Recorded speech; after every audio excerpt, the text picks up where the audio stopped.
Hello and welcome to Creative Marketing TV. My name is Susan Joy Schlief. I am the founder and host of Creative Marketing TV. And today I have a very special guest who's joined us from the UK. Sarah Pitts is here to talk about the great successes she's been having with her marketing of her small alternative healthcare practice. And I'll let her tell you more about what she does. Sarah, welcome to Creative Marketing TV. Go ahead and unmute yourself and tell us a little bit about who you are and how you got started doing what you're doing. Hi. Hi. Yeah, I kind of fell into it really. I started out as a personal trainer working in a gym, and I always knew that there was a gap between what we call physiotherapy, which you guys call physical therapy, and fitness training. So that oftentimes the patient would go and see the physio, and with our healthcare system, they are allowed a certain number of sessions depending on what the problem is that they have. And then when they reach a certain criteria, then they're not allowed to see the physio anymore. So the physio will then refer them to often a gym or somewhere like that. And the patient would come in saying, oh, I can't do that because I've got this problem. And often the fitness instructors didn't know enough about the problem to help the patient get better with it. So they'd just say, oh, don't do it then, because obviously that's safer to do. So I always knew that there was a gap between the two practices, and I wanted to bridge the gap. I didn't ever think that I would do it online or even myself. I thought I'd have a team of people that we would all work as part of referral system. So yeah, I never thought I would do hands-on treatment, which is what I ended up doing and have been doing for the last 5 years. And I've been doing that full time, but it's taught me an awful lot about injuries and how people manage them. And the fitness side of things taught me how people learn about exercise and what they remember. And, you know, you can teach somebody one move and then 10 seconds later you can turn around and they've totally forgotten what you said. So, Yeah. you know, having the both sides was really helpful, and it's brought me to where I am now. Yeah.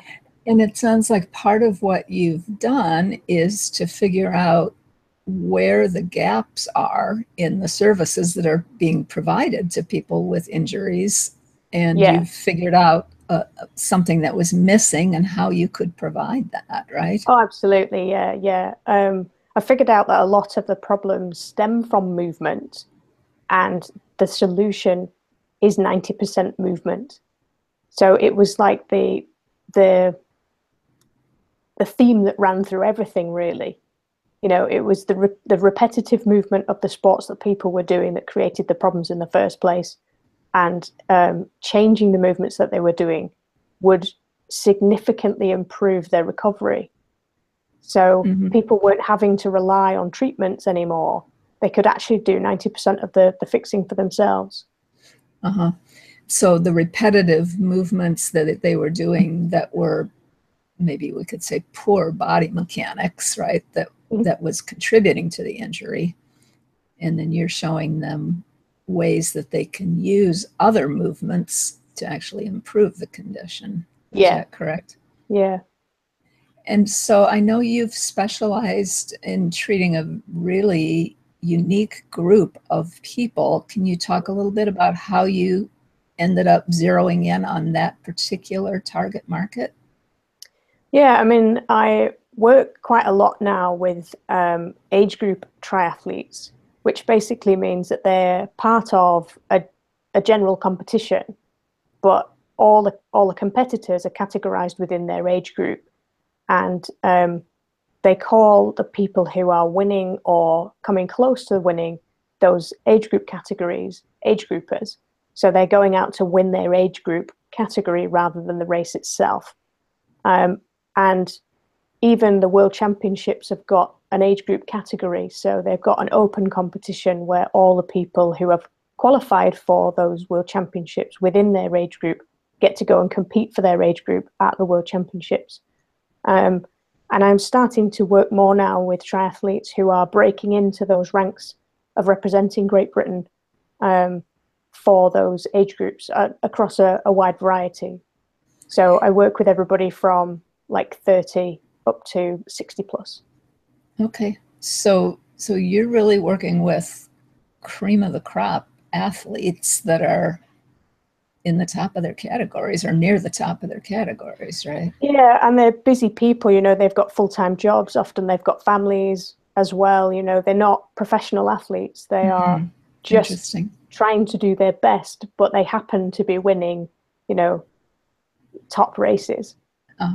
Interesting. So the time priority is very important to them in addition to improving their own performance athletically.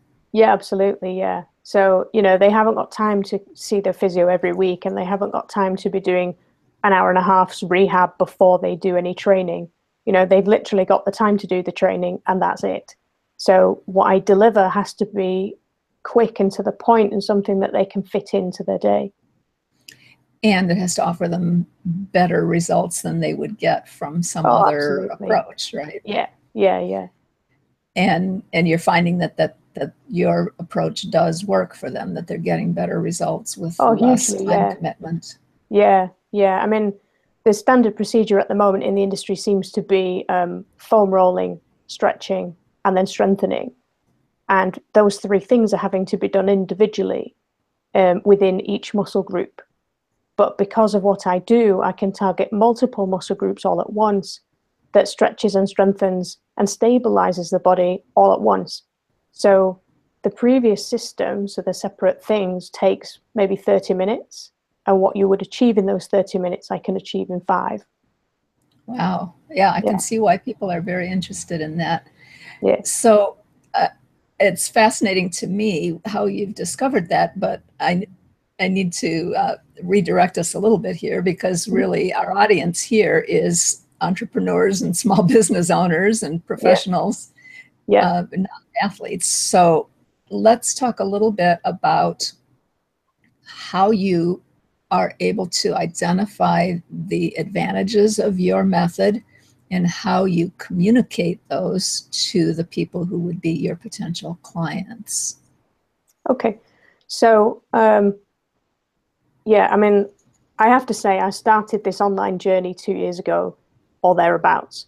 And I didn't even have a Facebook page at the time. So I've literally started from scratch. And I've been really frustrated in trying to get my message out there because it was common sense to me, but it wasn't getting across to anybody else. And the more I've tried to create content and things like that, the more my message is becoming clear to me. So now I can hone in more and more on that message, and it's starting to work. It's starting to get through now. So you have a better sense of what it is that you're doing or how to explain what you're doing. Yes. Yeah, much better.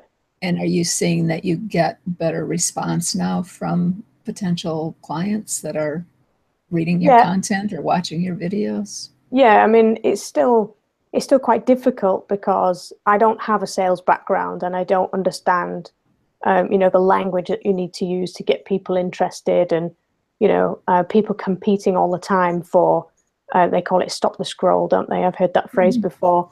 On social media, yes. Yeah. So competing for all of that stuff is quite new to me. So as far as that goes, I mean, all I can do really is be me and just say what I have to say. And then, I'll watch how well a post is doing. And if I say something like weak glutes, then people who are in the exercise field will know what that means.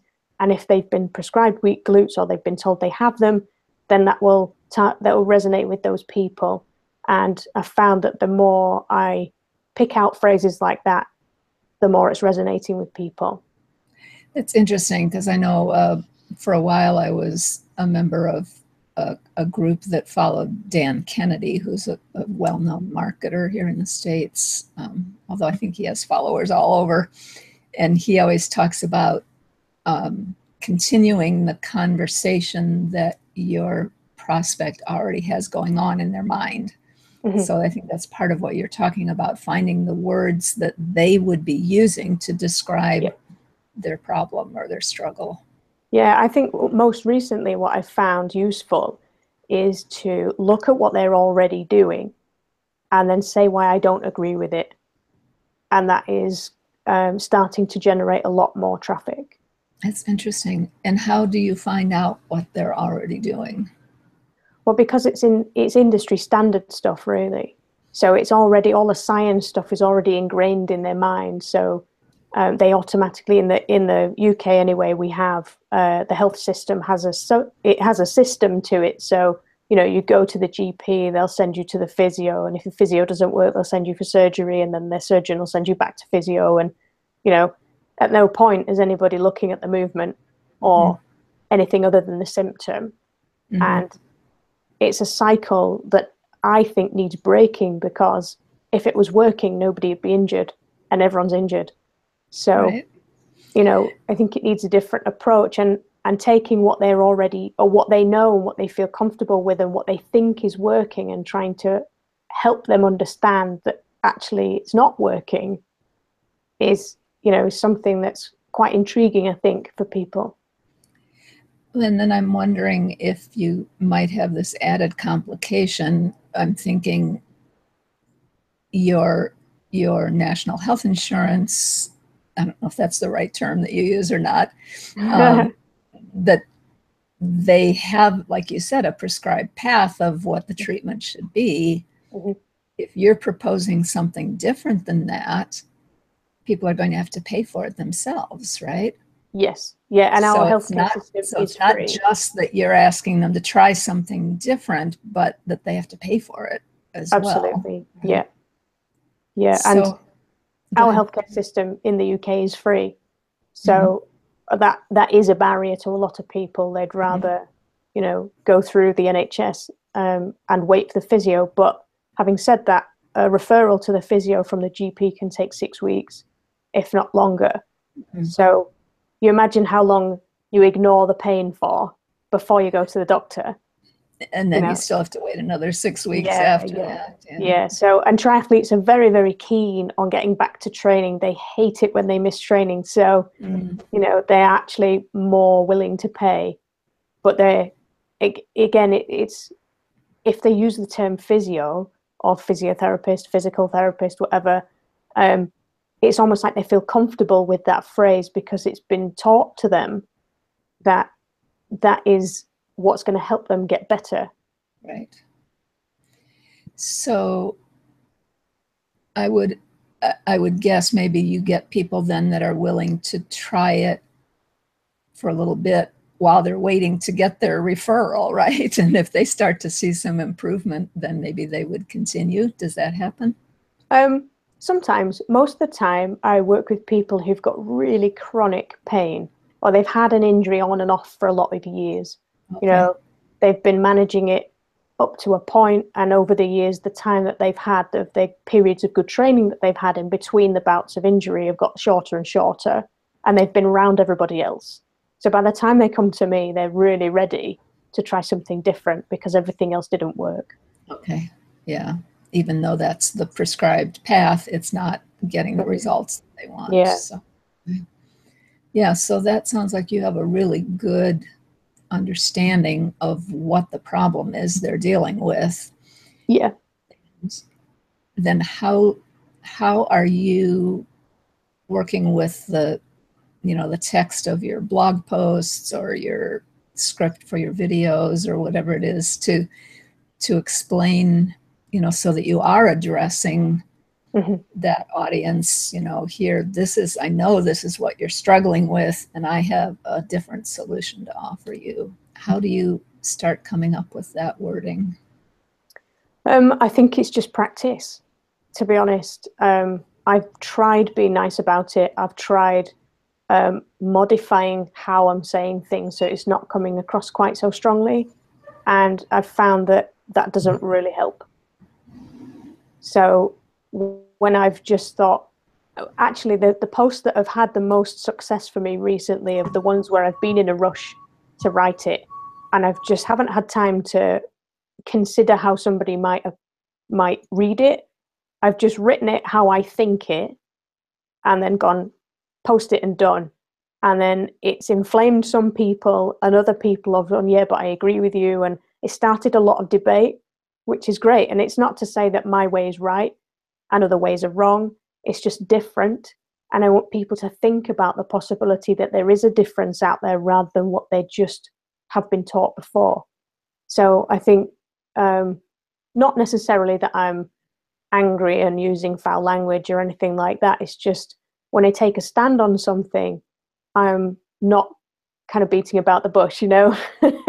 I'm being quite forthright in what I think and just being me, really. No, that makes sense.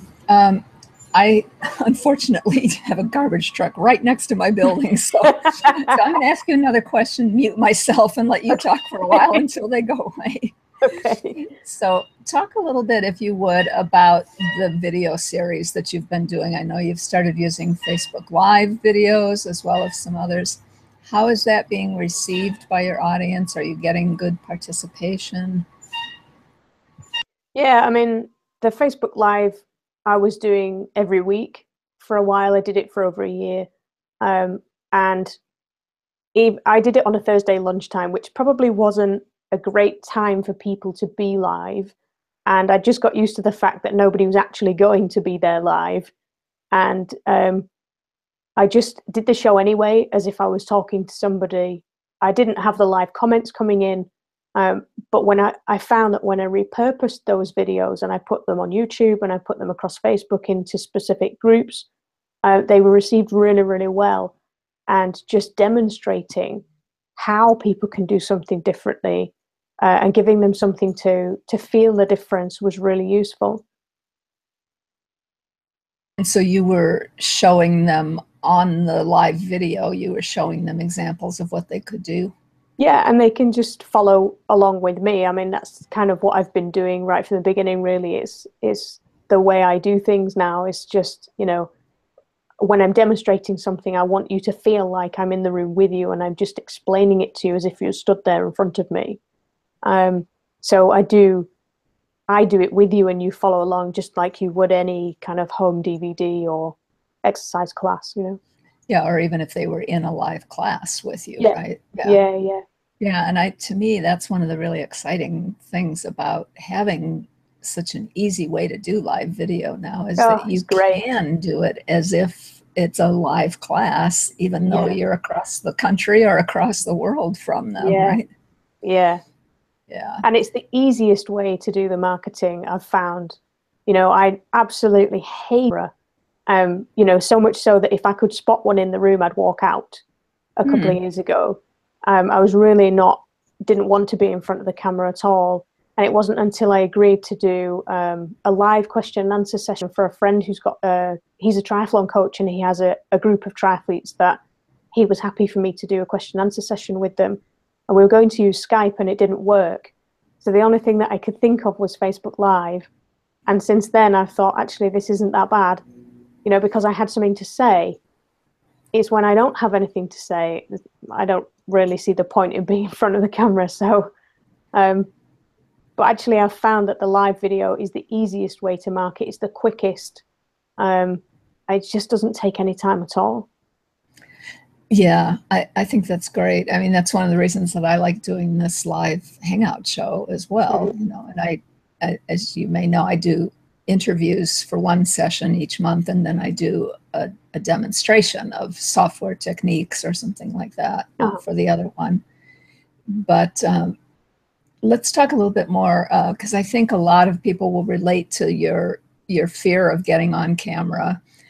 I'd like to know how you helped yourself get over that. And secondly, I think you mentioned something really important there, that if you know what you're going to say, that makes it a lot easier to get in front of the camera. So, you know, if you have any tips you can share on how you've developed what it is to say and how you've gotten, you know, comfortable where, you know, it doesn't sound like you're reading a script. You just know in your mind what it is that you want to say. And At the beginning, I would panic. I would try and write out a script and I'd try and remember everything that I was going to say. And it made me look really frightened in front of the camera. It made me look like I didn't know what I was talking about, and it made me look uncertain of myself.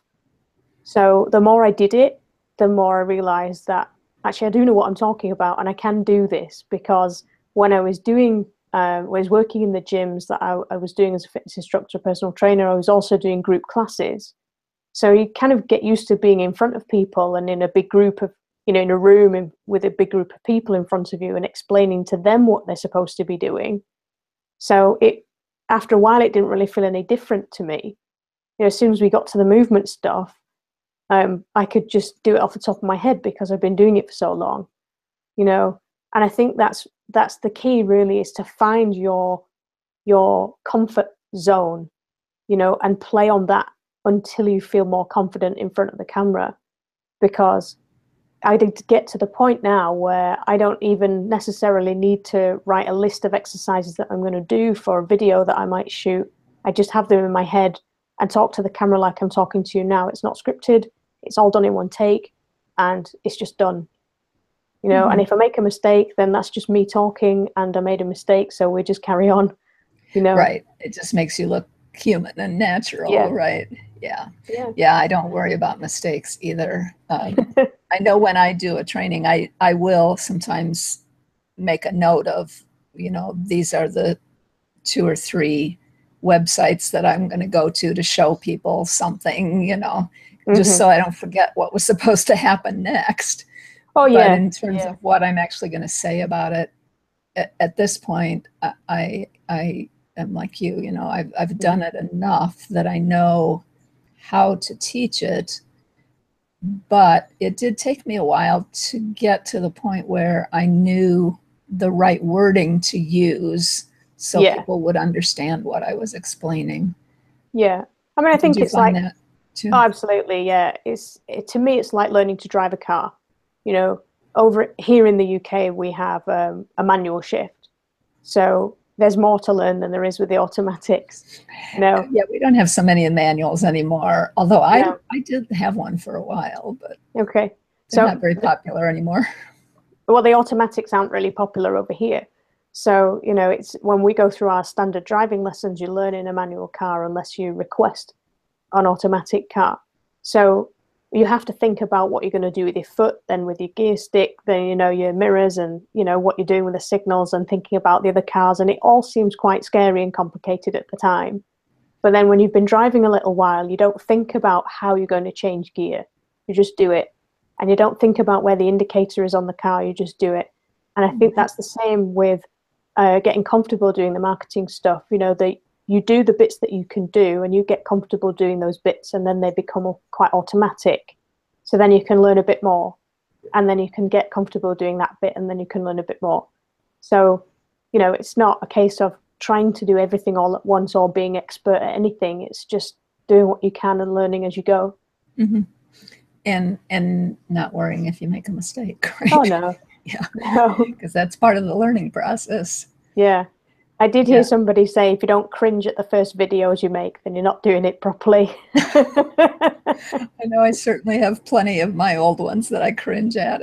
And over the years, I have taken some of those down too. Oh, really? Because I thought, this really doesn't represent the way I do video anymore. It doesn't have a lot of views, so I might as well just delete it. So. Yeah. But there's others that I've kept because they do have a lot of views. So. Even though they were bad.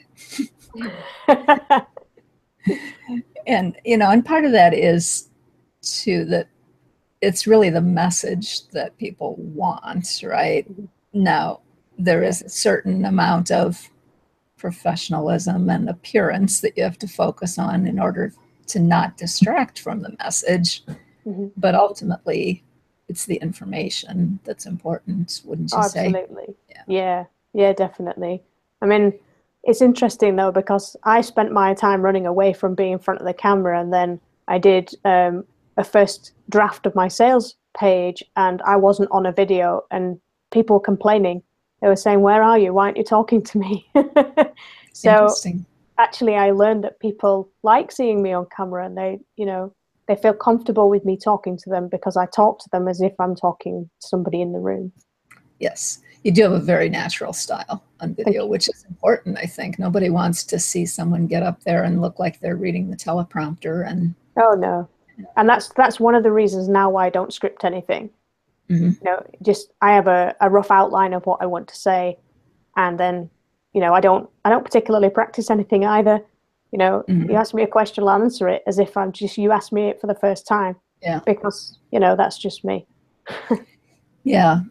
Even if you're doing a sales video, you don't practice either?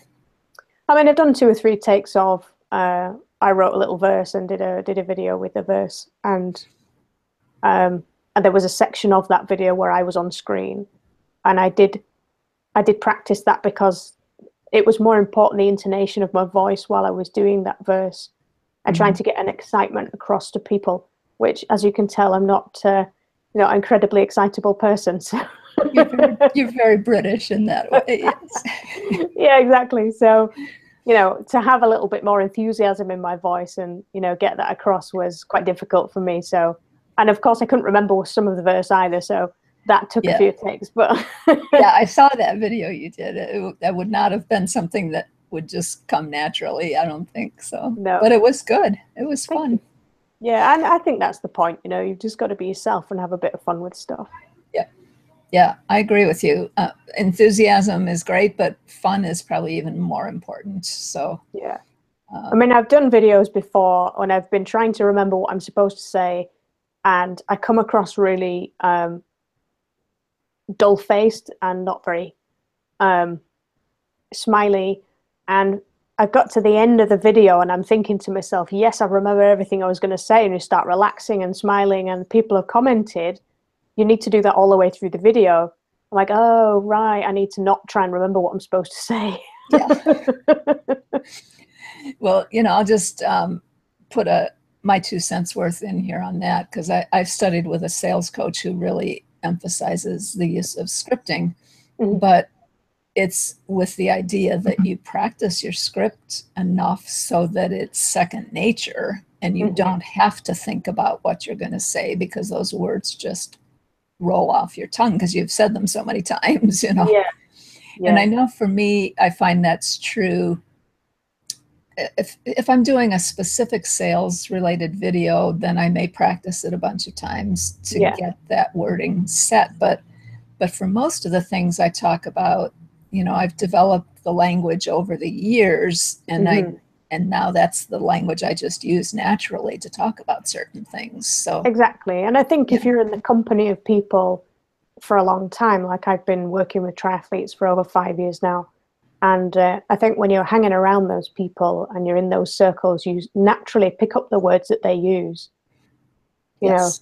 So I think it's like language with anything, isn't it? You know, there's Americanisms that you'll find in what I say. There'll be lots of British terms that you use, you know. Yeah, like faff. Absolutely, yeah. Because we learn from each other. Right. Um, and I think it's human nature to try and fit in with a group of people that you're with, you Yes. know. So if I want to communicate with somebody, then I want to talk to them on a level that they understand. And that's why I don't use phrases that are anatomical or, you know, sciencey, because, well, people don't need to know that stuff. And that's not your audience, right? Yeah. You're, at least at this point, you're not targeting the physiotherapists or the doctors. You're targeting the athletes, Hmm. and they don't necessarily use that language. So No, yeah, it makes sense. no. And I think even if I was talking to a doctor or a physio, you know, everybody understands simple. If I use a technical phrase and I get it wrong, then it makes me look stupid. But if I use language that I feel comfortable with, and it's a simple, easy to understand language, then even the really academic qualified people will understand what I'm talking about. Sure, that makes sense. It's not that they don't know the simple terms, they just want to be They might look down their nose at me for right. using simple terms, but they'll But understand what I mean. that's right. I understand. Well, we need to wrap up soon, but let's maybe, if you want to, as we get ready to wrap up here, just talk a little bit about, maybe, do you have one or two tips that you would recommend to, particularly to people who are in alternative healthcare kinds of fields where they might be doing something that the average person doesn't really quite understand what services they're offering, because that's the position that you've been in, right? Oh, it is, yeah. What would you suggest for them to get started, going in the direction that you've been going? I think talk to as many people as you can about what you do, because the more often you do that, the more you hear yourself say the same things over and over again, the more that patter comes, that when we're talking about the language that naturally comes out when you're talking about what you do. Um, if somebody says to me, what do I do? It's quite complicated for some people because it doesn't fit into the right box. They don't, if I say I'm a physio, they totally understand what I mean. If I say I'm a doctor, they understand what I mean. But when I say I'm a movement therapist or a mobility coach or, a soft tissue therapist or whatever, they're like, oh, what's that? They don't understand.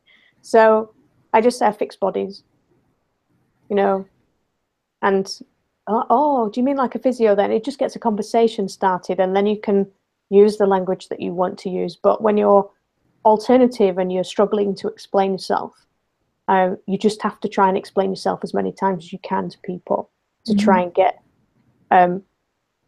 instead it's like when you've used the same phrase over and over again, 2 or 3 words will do, but at the beginning you have to use 25 words to try and explain the same thing. Well, and I think you raised an important point there, that really part of what because it's something that people don't necessarily understand, what you're trying to get is a response where they say, oh, tell me more, right? Mm-hmm. So you have an opportunity to explain it further.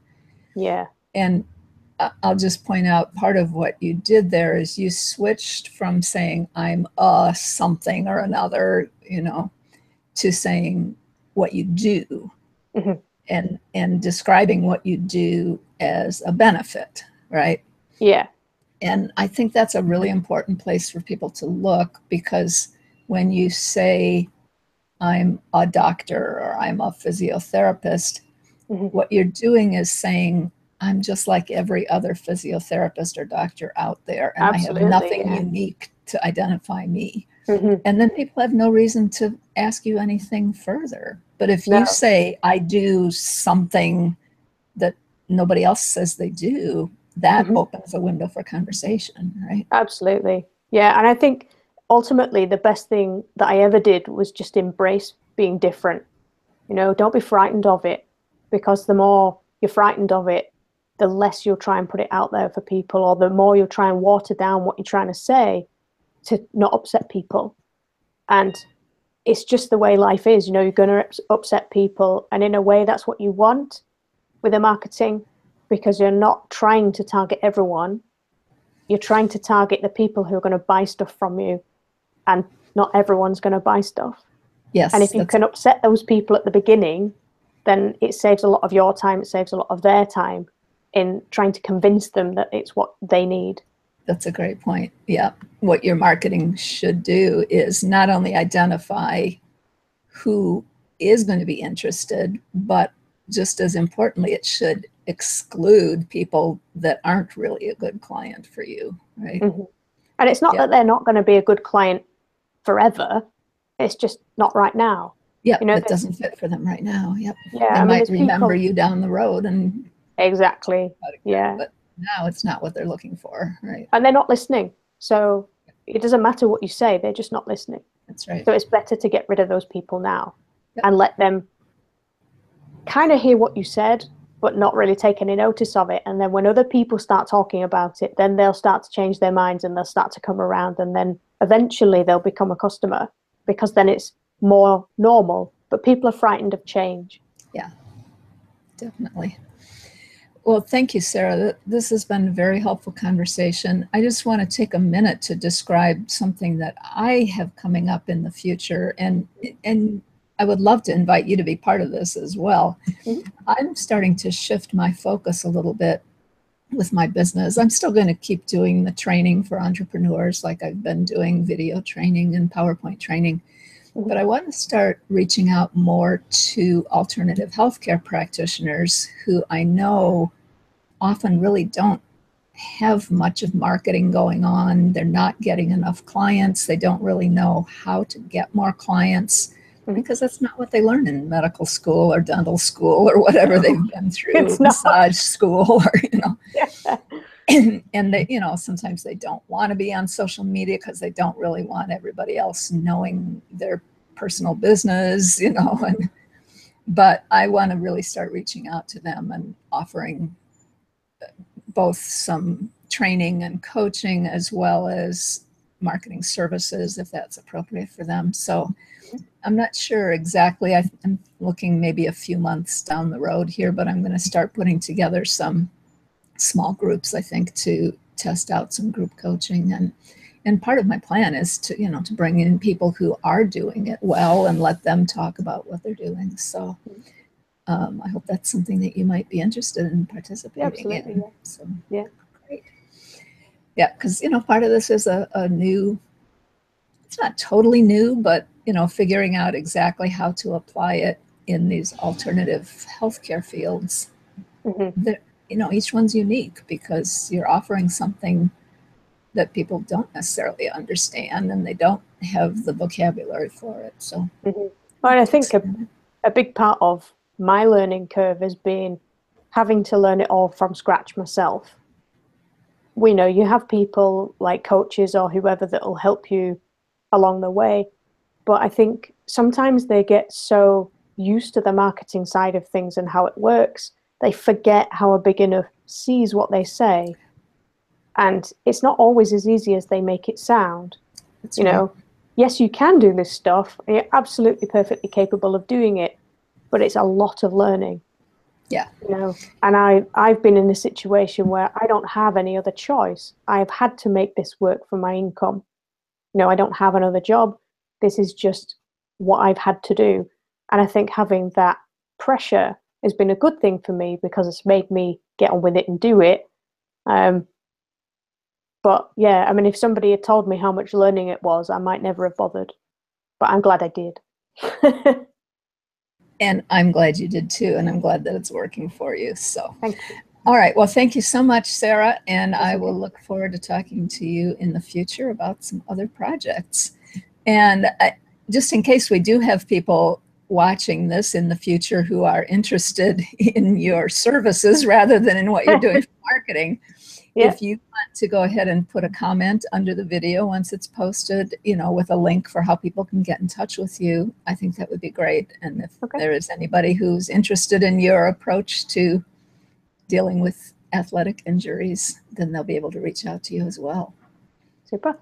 All right. Thank you so much. Thank you.